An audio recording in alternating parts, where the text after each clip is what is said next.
नमस्कार, मैं हूं अंशिता। चांद के साउथ पोल पर सॉफ्ट लैंडिंग कर दुनिया का पहला देश का तमगा लेकर घूमने वाले भारत की एक तस्वीर यह भी है कि वो 5 दिन से टनल में फंसे अपने मजदूरों को निकाल नहीं पा रहा है। विश्व गुरु बनने का डंका पीटने वाली मोदी सरकार के पास गड्ढा खोदने तक की मशीन नहीं है।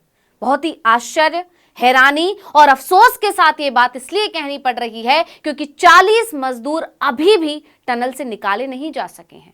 उन्हें फंसे हुए 5 दिन से ज्यादा हो चुका है, लेकिन अभी भी यह सवाल जस के तस बना हुआ है कि मजदूरों को आखिर कब तक सुरंग से निकाला जा सकेगा। यह सवाल अपने आप में बहुत बड़ा सवाल है क्योंकि यह विश्वगुरु और उनकी टोली के तमाम दावों की पोल खोलता है। डबल इंजन सरकार की यह विफलता सिर्फ देश ही नहीं, दुनिया भर में फजीहत करवा रही है। इतने दिनों से 40 मजदूर जिंदगी और मौत के बीच जंग लड़ रहे हैं, लेकिन अभी तक उम्मीद की एक किरण भी दिखाई नहीं दे रही है।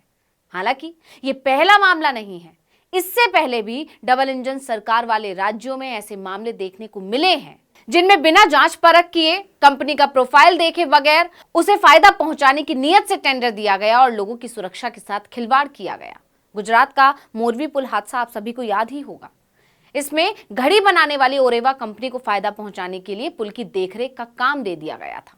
कंपनी ने मुनाफा कमाया, लापरवाही की और इसका हर्जाना भुगता 135 लोगों ने अपनी जान गंवाकर। इसी तरह अब सवाल उठते हैं कि उत्तरकाशी में टनल का काम जिस कंपनी को दिया गया है, क्या उसकी प्रोफाइल भी चेक की गई थी? क्या उसके पास इस तरह के काम का अनुभव है? क्या वो कंपनी इस प्रोजेक्ट के लिए ठीक है? क्योंकि उत्तराखंड में ही जोशीमठ वाला हादसा भी हम देख चुके हैं। तो उत्तराखंड के उत्तरकाशी में 12 नवंबर यानी दिवाली के दिन सुबह करीब 4 बजे यह हादसा हुआ था, लेकिन करीब 52 घंटे के बाद भी मजदूरों को निकाला नहीं जा सका है। और हमारे विश्व गुरु बड़े बड़े दावे करते हैं, कहते हैं अगले 3 साल में भारत को दुनिया की तीसरी सबसे बड़ी अर्थव्यवस्था बनाएंगे, देश की इकोनॉमी को 5 ट्रिलियन तक पहुंचाएंगे, वगैरह वगैरह। लेकिन असलियत यह है कि फंसे हुए मजदूर अभी तक निकाले नहीं जा सके हैं। रेस्क्यू करने के सभी प्रयास असफल हो चुके हैं। और सुनिए, ये सिर्फ बड़े बड़े दावे ही नहीं करते हैं, बल्कि क्रेडिट लेने में भी सबसे आगे हैं। देश के वैज्ञानिक दिन रात मेहनत करके मिशन चंद्रयान को सफल बनाते हैं और विश्व गुरु और उनकी टोली इसका क्रेडिट भी अपनी सरकार को देने में लग जाती है। देश में कोई भी अच्छा काम हो, मोदी है तो मुमकिन है का नारा उछलने लगता है। लेकिन अब जब 40 मजदूर नहीं निकल पा रहे हैं तो ये टोली आगे आकर कुछ नहीं कहेगी। हर कुछ दिन में वंदे भारत ट्रेन को हरी झंडी दिखाई जाती है, उसकी खासियतें बताई जाती हैं कि मोदी सरकार ने देश की जनता को वंदे भारत के रूप में कितना बड़ा तोहफा दिया है। हालांकि उस दावे की भी पोल खुल गई। वंदे भारत में सफर करने वाले यात्रियों का अनुभव कैसा रहा, इस पर भी हमने वीडियो बनाया था, आपने जरूर देखा होगा, और नहीं देखा है तो आप इसे हमारे चैनल पर देख सकते हैं। खैर, वापस आते हैं मुद्दे पर। तो देश का विकास हो रहा है, देश तरक्की कर रहा है का दावा करने वाली सरकार के राज में हालत यह है कि 5 दिन से ज्यादा हो गया है और 40 मजदूर नहीं निकाले जा सके हैं। यह है देश का विकास, यह है देश की तरक्की।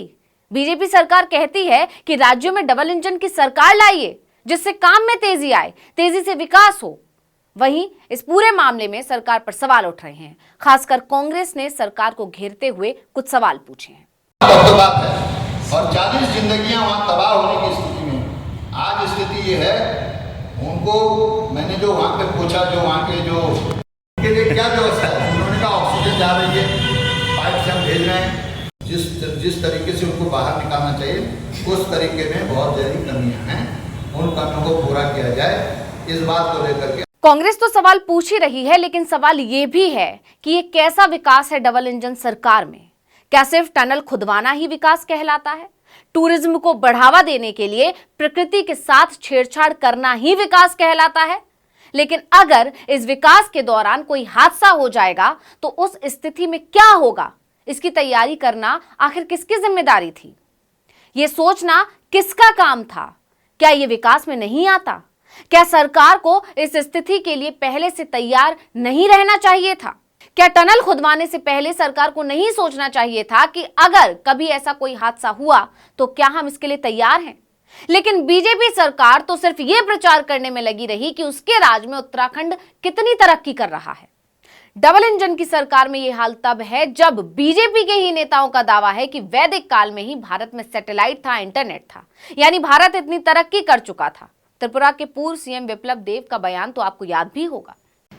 ये देश वो देश है जिसमें महाभारत में संजय ने बैठ के धृतराष्ट्र को युद्ध में क्या हो रहा था बोल रहा था। तो इसका मतलब क्या है? टेक्नोलॉजी था, इंटरनेट था, सैटेलाइट थी।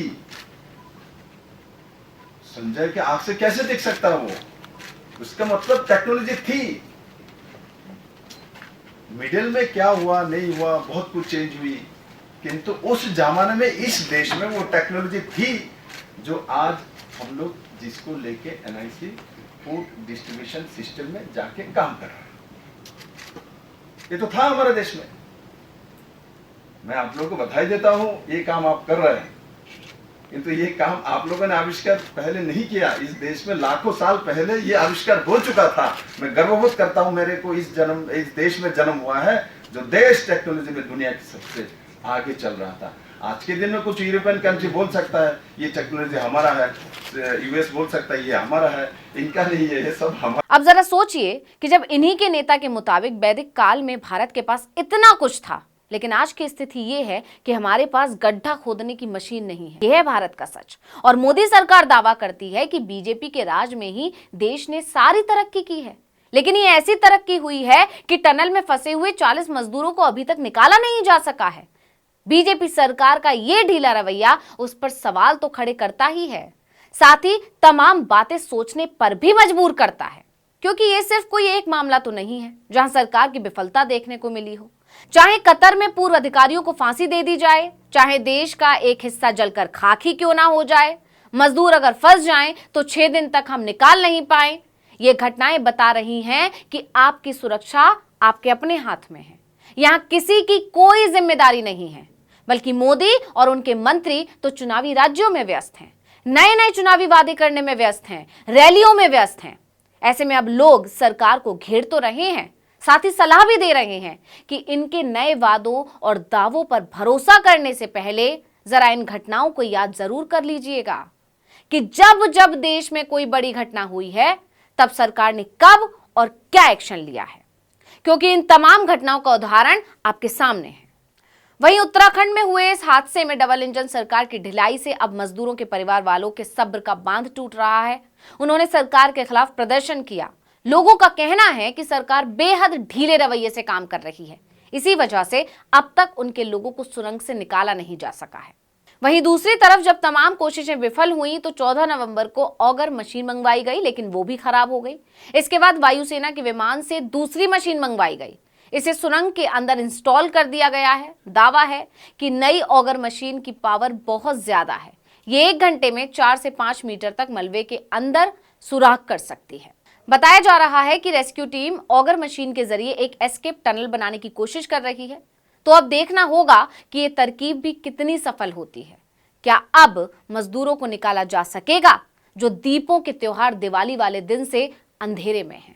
तो इस वीडियो में इतना ही। आपसे अनुरोध है यूट्यूब पर हमारे चैनल आर्टिकल 19 इंडिया को सब्सक्राइब कीजिए, फेसबुक पर लाइक कीजिए, कमेंट करके बताइए आपको हमारा ये वीडियो कैसा लगा। आने वाले दिनों में हम और किन मुद्दों पर वीडियो बनाएं ये भी जरूर बताइएगा। ट्विटर हैंडल है आर्टिकल 19 इंडिया, इसे भी फॉलो कर लीजिए। नमस्कार।